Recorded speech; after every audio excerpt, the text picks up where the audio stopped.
Hello everybody, it's Oliver Hines from MetalUnderground.com, and it's indeed an honour to say we're with Keith Fay from Cruachan. How's it going? Very good. Good. Well, as we mentioned before we started filming just now, you played last night, well, this morning, 3 in the morning, did the graveyard shift. Yeah. Yeah. But you're probably one of the hardest working bands on this festival because you're doing 3 sets as well. You're doing the one in the pub. Is that tomorrow night you're doing that? Yeah, day 3 when we get back from Mexico. Yeah. What sort of songs are we expecting? I know it's advertised as drinking and folk songs and that kind of thing. So is it Paddy on the Railway and that kind of thing? Or? Well, we said to Andy when he asked us to do this, we said we're going to recreate a typical Dublin pub on a Saturday night in Dublin, like where all the tourists go. So it's going to be all the rebel songs, the drinking songs. So come out your black and tans, all that kind of stuff. And we've done a couple of covers of these throughout our career anyway, the Rocky Road to Dublin, Ride On, that type of thing. So we'll do the kind of proper acoustic ballad version as they're meant to, as you would expect to hear them in a pub. So it should be good. We've printed off booklets so the crowd can sing along at all the sing-along parts. So should be good, but we're a bit worried because so many people are saying they're going to go to the show. Yeah. And like that Ale and Anchor pub can fit maybe 100 people. At a push. And we're expecting at least 1,000 people to land there on that night. So hey, we'll see what happens. Yeah. Well, it should be good. You just got to get there bang on early. Absolutely, Yeah. See, right now you're still promoting the latest album, Blood for the Blood God, which is part of the Blood Trilogy. I did get it right. That is the latest album. No, 9 Years of Blood. Fuck! I knew I'd get it wrong. That's the second to last album, isn't it? Or is it the first? That is Blood for the Blood, second to last. Oh, okay, I was close enough. Now that the dust has settled a little bit, how do you see those that album in particular as part of the whole Cruachan catalogue? Yeah, I mean the Blood Trilogy was interesting. We did the first one on Candlelight Records from the UK, and we seen that as kind of a rebirth for the band. It was bringing us into the kind of new era of metal, that type of thing. Like we've been playing folk metal for 27 years. Folk metal's only become popular in the last 15 years, so we needed to kind of do something a little bit fresh, a little bit new, and that's where Blood on the Black Robe came. Then we did Blood for the Blood God on Trollzorn Records and 9 Years of Blood on Trollzorn Records. So they've done fantastic for us. Like they brought us to the likes of playing festivals like this. We didn't do this type of thing 15 years ago or so. It's worked fantastic for us, and like I don't know if you know, we just signed a new record deal with Sweden, the biggest metal label in Sweden, Despots Records. So things are really fucking going well for us at the moment. So that's one would assume then that's a sign of an album to come, or is it that's going to be as and when it happens? No, we'll be working on new material this year. We hope to have a new album recorded within 2020 and get it out there. Yeah, definitely. Lovely, looking forward to that. And like you say, folk metal's blown up over the last 15 years. To begin with, really, it was just yourselves and Skyclad, maybe Subway to Sally a little bit later on. When you were doing this kind of thing, did you ever think that other people would go, oh, that's interesting, and like use their own heritage and that kind of thing? Yeah, I did. I was 15 years old when I wrote the first Cruachan album. Yeah. And I was listening to black metal. It was the Norwegian black metal explosion is what gripped me as a young child, like in 92, 93. Bands like Nocturnus bringing keyboards into death metal, I was just blown away by that. I heard the first Skyclad album. It was a trash album, but the song The Withershins jig on there, they got violin, it was folk. That had a huge influence on me, and I said, well, why not like do this as the main focus of your band, folk music mixed with heavy metal. I was pretty dead certain when we did that first album we were going to be, it's true, like we did that first album with Nazgul's Irie Productions. As soon as that went out, we got record deal offers from so many big record labels like Century Media. This is back in 1995, 96.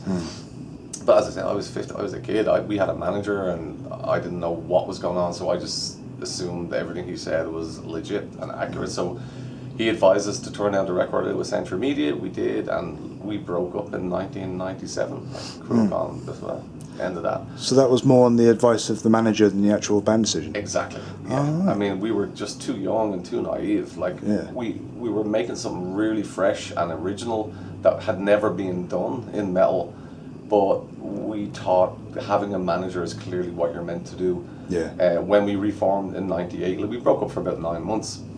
I missed it all too much to not be making music. So since then, I've been the manager. Like, I've looked after all the kind of administration side of stuff, negotiations with record labels. Yeah. So I always think it's interesting to see what would have happened back then if we did sign with Century Media, if they put the money behind us.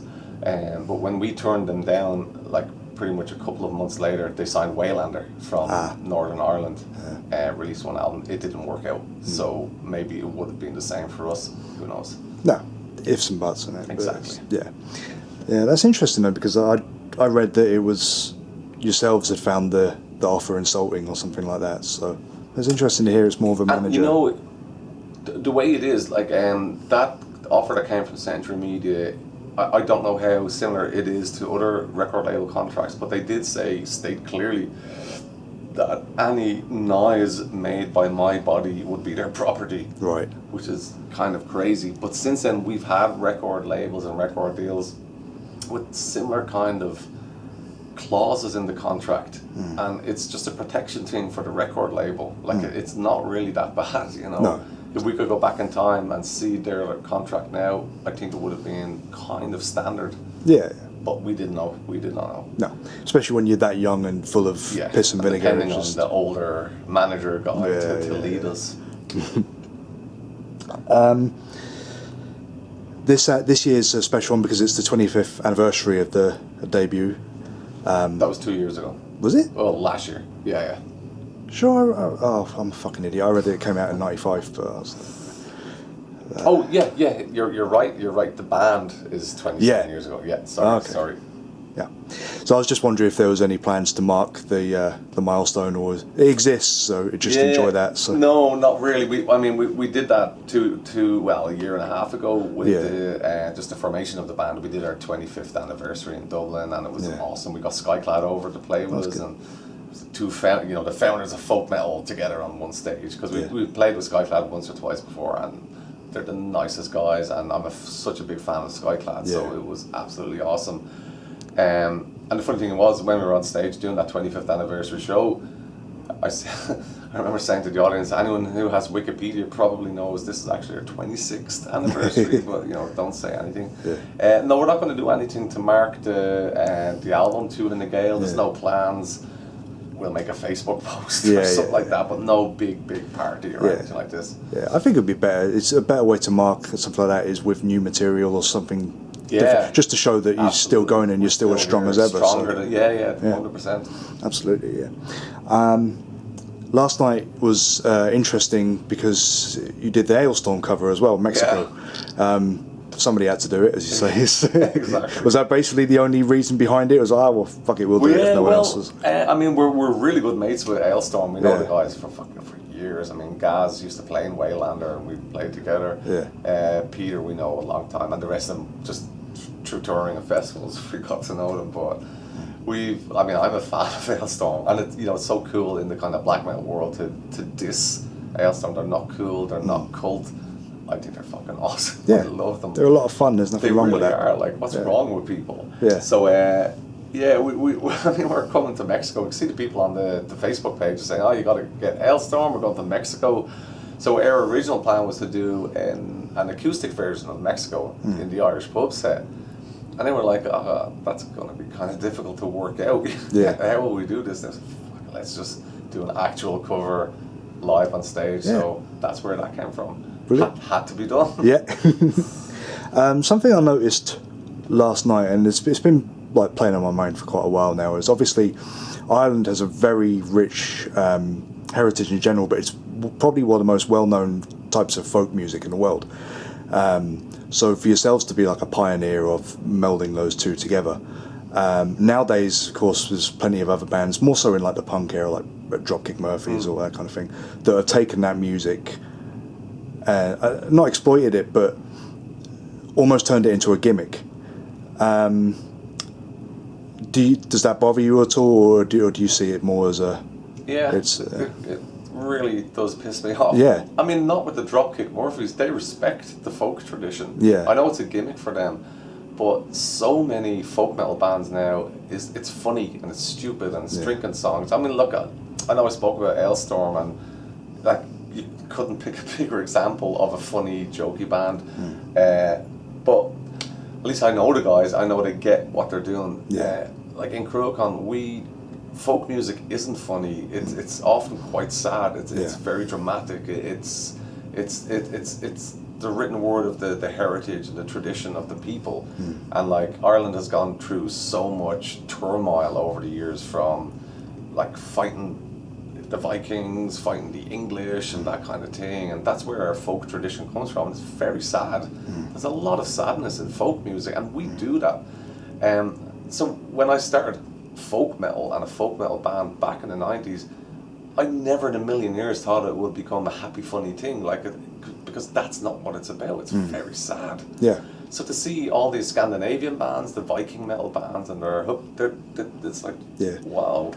Having said that, that is also an important part of it as well. Like, you need to like chill out, relax, and have fun. We do that in Cruachan. We always have. We always have our drinking songs as well.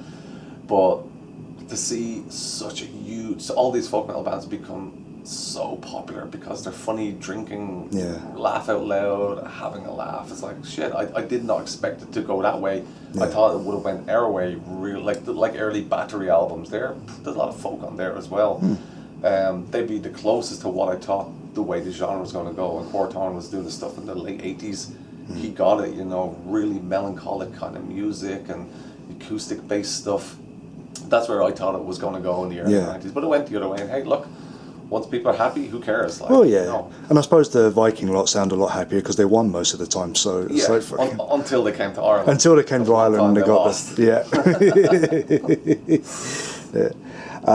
Well, just finally, then, what's in store for the rest of the year? I mean, you mentioned you want to get to work on your album. Is there tours in the works or anything like that? Or is it as and when?